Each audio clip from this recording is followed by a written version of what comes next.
Hey, hey, hey, the ups and downs of dealing with fees, forms, and finances.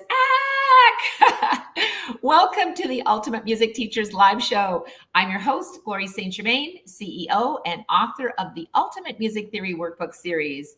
And we are here today to enrich lives through music education and navigate through the practical aspects of running a successful music teaching business. And joining me today is the ever lovely, talented, and amazing co-host, Joanne Barker. How are you doing today, Joanne?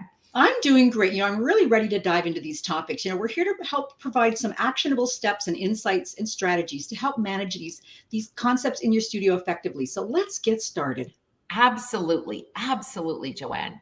The first on the list is the ongoing topic of fees. So raise your hand if you've ever struggled with okay, what should I charge? I'm worth more, a little bit nervous. Deciding on sometimes your payment structure is really, really crucial. And I know we hear a lot about this in Facebook groups too. And, do you prefer the simplicity of an annual payment? Or does the flexibility of monthly payments better suit your business model? What does that look like sometimes, right, Joanne? It's all about what works best for your studio and your clients. Yeah. Annual payments, I'm a huge fan of them. Out of 50 students this year, 28 people paid me in full. And I structure my fees as an annual tuition. So that might offer some stability. I really like the idea of being able to, plug things into a spreadsheet, know how much money's coming in every month, and not have to worry, if I'm sick for 3 weeks like I just was, I didn't miss any income, right? So that's something to think about. But some people find that monthly payments are easier for families. Families do like being able to not pay if they don't come. Yeah. But we want to be paid, don't we? So, you need to weigh the pros and cons. It does take time to set up a different payment structure, but that time pays off because once you do it, you rinse, repeat, and it just happens over and over. So weigh those pros and cons for you and choose a structure that really works to help you with your business goals. Yeah, so good, Joanne. And I think I have a question for our music teachers who are watching today. So I would love to hear from you. Share in the comments here, how have you approached that challenge of setting, your teaching fees? So, are you doing annual? Just give us a little annual or monthly. What has been the impact? And I think this is the big topic, Joanne, is what is the impact that your chosen payment structure had on both your studio stability and also your relationships with your students and their families? Because one of the things you just said, Joanne, is that, if you're not feeling well and you do need to take a week or 2 or 3 off, and you have been paid an annual tuition, well, then the payment is already there. You don't worry about it. And which is an option, right? We're just having this discussion. So share in the chat, and I'd love to hear from you guys. Are you doing an annual or are you doing a monthly? What does that feel like, right, Joanne? That's right. We all have different life experiences, right? I've been through a few things in my life, and this most recent thing where I had to take 3 weeks off work, that would have really sucked to be, laying in my recliner, not feeling well and going, I'm not making money this month. I'm going to make up those lessons. We've talked about camps right here last week. We were discussing that. And that's how I'm making up my missed weeks. I'm doing some composition classes and they're happy to come. And nobody has to pay me twice that week because they're already set up in their installment plan of paying me. So yes. To them, it's just I'm coming twice in 1 week and no big deal. So really think about what your life looks like. Do you have little kids? Maybe they're sick. You can't teach that day. Maybe you've got parents you need to help out and you need to take a day off work. That costs a lot of money when we miss a whole day's income. So really give some thought to it. Think about, dance studios, hockey, cheerleading, all of those charge by the year. So think about that. And we really want to make life easier for us and for the families we teach. So please share with us what your ideas are and what solutions that you've come up with that really work for you. We'd really love to hear from you. Absolutely. And I think too, we share a lot of that inside our Ultimate Music Teachers membership, which is teachumt.com. So we invite you to join us and check things out. One of the things we also talk about is streamlining studio. So now we've got our fees, right? And now we're going to kind of move into forms. So streamlining studio operations is really essential when we're talking about forms. So this is where organization meets efficiency. and having a well-designed forms. So forms would be like registration forms, your studio policy form. Maybe you want to have an attendance form or a practice or recital participation or exams, or as you just shared, Joanne, makeup lessons. And, do you do makeup lessons, or do you say, nope, I don't? So there's a lot of things to consider for your studio. And I think too, for your peace of mind. We want to run an efficient business. And for most of us, we're teaching in our homes. We've got families and we've got a lot of things that we have to juggle. And we want to take care of business. And then we got to go live our life, right? We got to have some fun. So in addition to studio policies, you might also want to have progress tracking, not only to really make sure that you're showing up as a professional in your music teaching studio, but it also simplifies management tasks, because there's a lot of things we have to juggle as independent music business owners. And that's important. Totally. Forms are so important. I have long been, I'm a very visual learner. So I've long been a fan of the good old spreadsheet. And when I first set up my cash flow I set my studio as a fiscal year basis starting May 1st to April 30th of the next year. And it took hours. Yeah. It took hours to set up that first spreadsheet. We've got association fees to pay. We've got rent to pay at our studio. We've got insurance to pay, all those things. We need to know when we have to pay those. So that's where the forms come in so handy.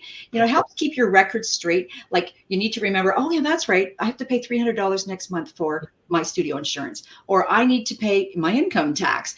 We need to think about all these things and not just have them randomly come along and go, oh goodness, now where am I going to get that money? So if you take the time and really maybe just, sometime in your spare time, because teachers have so much of that. Yeah. Kind of jot down in a calendar and just watch where your expenses are this year so that you can put that form together. There's digital tools. I love using Google Sheets. They're free. They're right here. Yeah. There's software you can get out there. There's all sorts of things to make it easier to track, and tracking their attendance and things like that. Mm-hmm. You can put a little thing in the student's book so the parents know where we are in the lesson year. So parents know how many lessons they've had. They like to see where we're at, where we're going, and what we've got left, right? So we want to make it easier for teachers and for students. Yeah, 100%, Joanne. And I'd really love to hear from our music teachers. So maybe give a little share in the chat. I'm curious. In what ways have your studio forms and policies evolved to better meet the needs of your students? What have you found that works for you, and what didn't work? Because sometimes if you share that, other music teachers can go, oh, okay, I was thinking about that, but you know what? You're right. Now that I'm hearing your struggles with it, maybe that's not a good idea. So share, what studio forms, what policies evolved that, really worked for you in your studio, that made your students more engaged and also made you more profitable in your teaching business. So we want to hear from you. Really good point. And are there any particular strategies or tools? Like maybe you found some software that really worked for you. I purchased a software like 25 years ago, thinking it was, the cat's meow. Well, the cat kind of went, so, trial and error is the best thing. But if we can help each other through our own trial and error, we're going to maybe help somebody else not have that same error that we had. Right. Yeah. And it's not rocket science, but it's science. We need to be treating ourselves like a business. I know that's one of the biggest things that we've seen with teachers. We don't, oh, you're just a piano teacher. Mm-hmm. No, we're not just music teachers. We are businesses like any other business out there. So it track what's going on in your world. So you know what is your profit this year? Yeah. Right? Like, it's really important. It's just important to see what's possible for your studio. Yeah, absolutely. And it's a great transition, Joanne, because the last thing that we're talking about today is the all-important managing studio budgets, which is all about finances.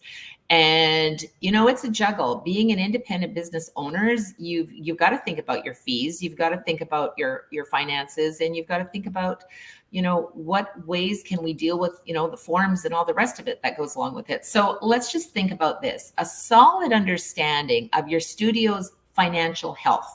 And especially now, we're just starting 2024 and it's time. And it's not just about what comes in and goes out, but it's about strategic planning. It's about saving. It's about investing in your studio's growth, which includes NEPD, never ending professional development. And in fact, we attend multiple conferences and teachers connections, and how can we really grow? And in fact, it's just one part of our Ultimate Music Teachers membership at teachumt.com, which is how to navigate these intricacies of fees and forms and finances, because we want to help you make your teaching life easier. That is so true. And you just made me think of a moment in my class yesterday. This boy came in and I said that how I go to training every week. And he went, why? My students are well aware how long I've been teaching, 46 years. Why would you need to go to training? And I just looked at him and smiled and said, well, the day I stop learning will be the day I stop teaching. We as educators need to continue to educate ourselves too. So for me, that's a big part of, in your budget. What is your budget for never-ending professional development? Do you have a budget for it? It's a really good thing to put in there, right? We need to continually, if we expect our students to learn, we need to have the growth learning mindset going on at the same time to model that for them, don't we? I think managing your finances really requires, as I said earlier, that clear view of what are your expenses, what is your income, and that's where charging an annual tuition, even if they're paying you in installments. That's really important to know. When am I going to have that cash flow coming in? And what areas do I have for future development? Maybe you're saving up to buy a new piano and you're just not going to say, I need a new piano and I'm just going to buy it. Well, if you've budgeted for that and, set that money aside for that. I like what some of what you put into the Elite Educator program about naming our bank accounts. Yes. I have mine named and they're color coded too, because I'm so visual. Yes. It just makes so much sense because you can say, okay, here's what I need in my future. And here's how I'm going to get to that point, instead of just having things randomly come up. Oh, and then put a little aside for car repairs, because just saying, right? So we really need to keep track of our studio's finances. We don't want to have to take from our household budget to pay for our studio finances, do we? Right? We want to have our studio looking after itself and paying us at the same time. So I am just, like I've said, so in love with those spreadsheets. If you could see what's on my computer, it's all covered in spreadsheets. Yeah. And I think it's, like you said, Joanne, it's an easy access. And I think it's important to track that. So many times we get busy teaching that we don't think of ourselves as a teaching business. And that's when things slip through the crack. And that's when, if a student doesn't pay on time, well, now it's like, oh, shoot, now I can't make my mortgage payment. And there's so many things. So consider yourself, you are a music teaching business owner, and a business owner, CEO of your business. I said, I'm CEO of my business. Joanne is CEO of her business. And I think mastering the aspects of fees and forms and finances can significantly impact your music teaching business success. And it's all about, I think, also one more little bonus tip here. It's also about finding a balance that works for you and your students and ensuring that your studio operates smoothly and continues to thrive. So I want to invite you to take time to plan out your fee structure, your policy forms, and your finances so you can have your most successful year ever. I'm going to give you a yes for that one, Joanne. And implementing what we've discussed could lead to such more efficient studio management. And actually, part of this is found in the combo music lesson course that's available on the Ultimate Music Theory website that I did way back, I guess last June. Fees, forms, and finances, and it's all laid out there for you to help you with that. So you can check that out on the UMT website. And come to the membership, like the UMT membership. There's so much good information there, and teachers readily and willingly and happily share their success stories and what works for them. So they're not keeping their light under their bushel and saying, well, I'm not going to tell anybody. Yeah. And here, this worked for me. Maybe it'll work for you. Let me help explain it to you. So you can join us inside the Ultimate Music Teachers membership at teachumt.com to learn even more.